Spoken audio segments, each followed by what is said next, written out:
요한복음 12장. 예수님 발에 기름을 붓다. 유월절이 되기 6일 전 예수님께서는 얼마 전 죽은 자들 가운데서 살아난 나사로가 사는 베다니로 가셨어요. 나사로와 그 자매들은 예수님을 자기들 집으로 저녁 식사에 초대했어요. 마르다는 시중을 들고 나사로는 함께 식탁에 앉아 있었죠. 그때 마리아가 아주 비싼 아로마 오일병을 들고 들어와 예수님의 발에 붓고는 예수님의 발을 마사지해 드린 후 자기 머리칼로 예수님 발을 닦아드렸어요. 아로마 오일 향이 온 집안에 가득 퍼졌어요. 예수님의 제자 중 하나인 가룟 유다는 그때 이미 예수님을 배반할 준비를 마쳤음에도 불구하고 뻔뻔스럽게 이렇게 말했어요. 이 오일을 팔아서 그 돈을 가난한 사람들에게 주지 그랬어. 그럼 못 받아도 은 300냥은 받았을 텐데 말이요. 하지만 실은 유다가 가난한 사람들을 도와주는 일에 마음이 쓰여 이 얘기를 한 게 아니었어요. 유다가 도둑이었기에 이런 말을 했던 거죠. 유다는 공동 자금 관리의 책임을 맡았었는데 종종 공금을 횡령하곤 했어요. 예수님께서 말씀하셨어요. 마리아 좀 그냥 내버려 두지 그래. 마리아는 지금 내 장례식 날을 예상하고 그 날을 미리 영화롭게 하고 있는 거란다. 가난한 사람들이야 항상 너희 곁에 있겠지만 난 항상 너희 곁에 있는 게 아니니까. 예수님께서 마을로 돌아오셨다는 소문이 유대인들 사이에 퍼졌어요. 그래서 사람들이 예수님뿐 아니라 죽은 자들 가운데서 살아난 나사로도 보러 왔어요. 이렇게 수많은 유대인들이 예수님께 몰려들어 나사로를 보고 예수님을 믿었기 때문에 대제사장들은 나사로까지 죽일 음모를 꾸몄어요. 너희 왕이 오시는 걸 봐. 다음 날 명절을 쇠기 위해 예루살렘에 몰려든 수많은 사람들이 예수님께서 예루살렘에 들어오셨다는 소식을 들었어요. 그리고는 야자수 가지를 꺾어서 예수님을 맞으러 나갔어요. 그리고 이렇게 환호했답니다. 호산나! 하나님의 이름으로 오시는 분을 송축합니다. 맞습니다. 이스라엘의 왕이시여.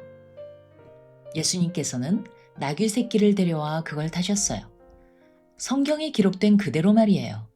시온의 딸아 두려워 말거라. 너희 왕이 어떻게 오시는지 보렴. 나귀 새끼를 타고 오시는구나. 제자들은 그때만 해도 이게 성경 이야기들의 성취였음을 깨닫지 못했어요. 예수님께서 영화롭게 되신 후에야 비로소 예수님에 대해 기록된 것들이 예수님께 그대로 성취되었음을 기억할 수 있었죠.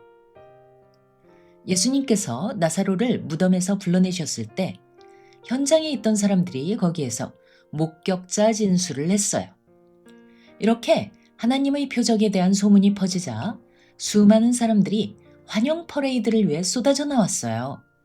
바리새인들이 그 모습을 보고 맥이 풀려 말했어요. 이젠 우리 손을 떠났어. 온 세상이 다 저자를 따르고 있구려. 미랄은 죽어야 한다. 거기엔 유월절 예배를 드리기 위해 온 그리스 사람들도 있었어요.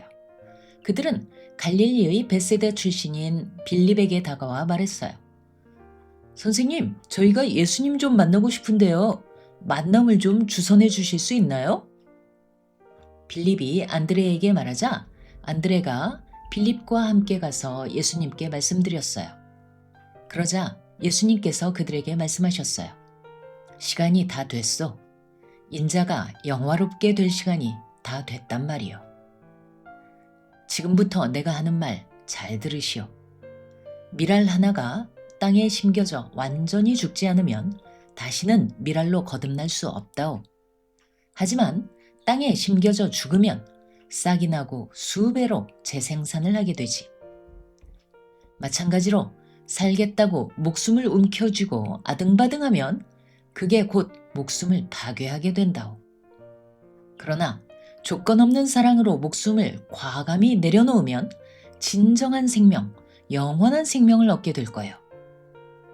그대들 중 누구라도 날 섬기고 싶다면 날 따라오시오.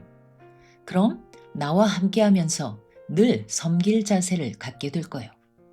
날 섬기는 사람은 아버지께서 친히 높여주시고 상도 주실 거예요. 지금 내 마음이 요동치고 있어. 내가 무슨 말을 해야 할까? 아버지, 여기에서 절 빼내주세요. 라고? 아니지. 내가 온 궁극적 목적은 이것이라오. 그래서 난 아버지, 아버지의 영광을 드러내주세요. 라고 한다오. 그때 하늘에서 한 음성이 들려왔어요. 내가 이미 영광스럽게 했단다. 그리고 앞으로도 다시 영광스럽게 할 거란다. 그 소리를 들은 사람들이 말했어요. 천둥이 친다! 또 다른 사람들은 이렇게 말했어요. 아니야, 방금 천사가 예수님께 말한 거야.